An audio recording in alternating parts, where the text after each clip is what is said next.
Let me talk Facebook for a second. Now, that's a real change from G20. I know it is. But there's another negative headline for Facebook, very much in the news recently. The headline is this. The New York Times reports that Sheryl Sandberg asked Facebook staff to research George Soros. Now, that's being taken as a negative, but the stock is actually up. A lot of our people around the table here don't think it's that big a negative. It's not. But a lot of people are thinking it's a negative. Gene Munster with Loop Ventures, he's the managing director there. He'd come on into this. You watch big tech companies, and I want to know if there's any fallout on Facebook. Specifically, can you tell me objectively that fewer people are using Facebook, using it less, or turning it off, or getting rid of it? Is that happening? It's not. Their user growth is still growing year over year, Stuart, but the growth rates have slowed dramatically, and it's shifted from Facebook to Instagram. And I think that there's a bigger issue that Facebook is dealing with here, which is around just people don't feel good about themselves when they use Facebook or Instagram.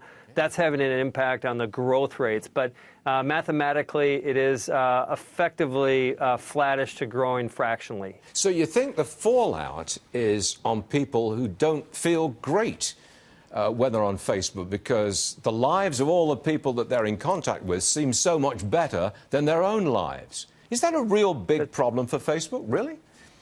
It is, and surprisingly. So this week I was with a large group of college students and asked them who feels better after they use Instagram or Facebook or Snapchat, and who feels better, and only 3 of about 40 students raised their hand.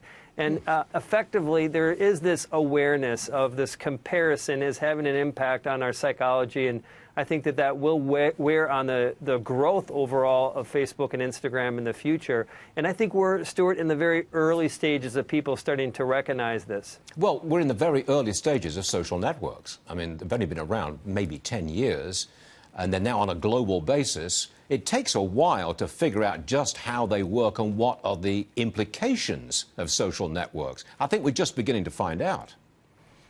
Absolutely. We are just beginning to find out. And I think you will probably see change in user behavior around that. You may even see legislators start to weigh in on it as well. Can I ask this? If in the very, very unlikely event that Sheryl Sandberg leaves the company, for whatever reason, I think it's highly unlikely, but if she did, what happens to Facebook?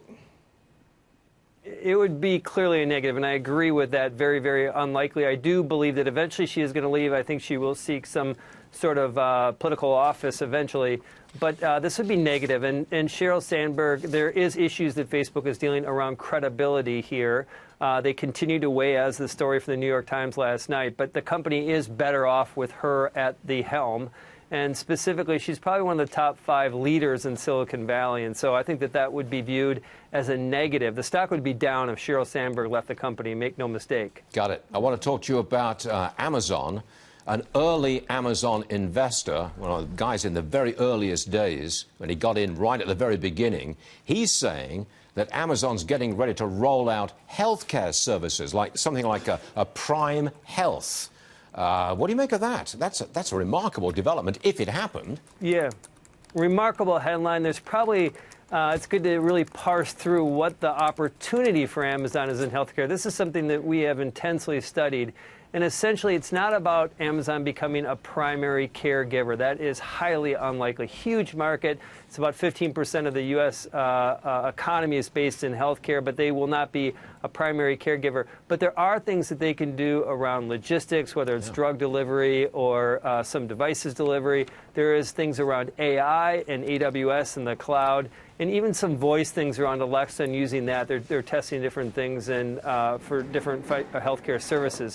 So Amazon is going to do more in healthcare, but they are not going to go after the golden goose of primary care. Got it. Gene Munster, thanks very much for being with us on two important subjects, Facebook and Alphabet. Thank you. Thank you very much, sir.